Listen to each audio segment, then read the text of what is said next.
Hello and welcome back to my channel. In today's video, I will show you how to use the ThemeKit app. So let's get started. So to use the ThemeKit app, you have to follow these easy steps. So first of all, just go and search for the ThemeKit app from here. Okay.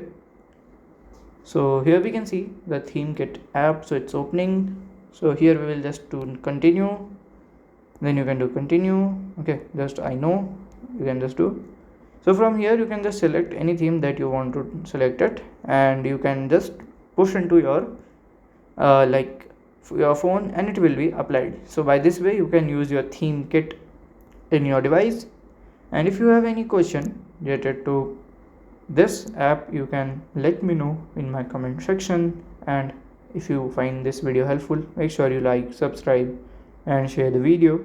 Thank you for watching.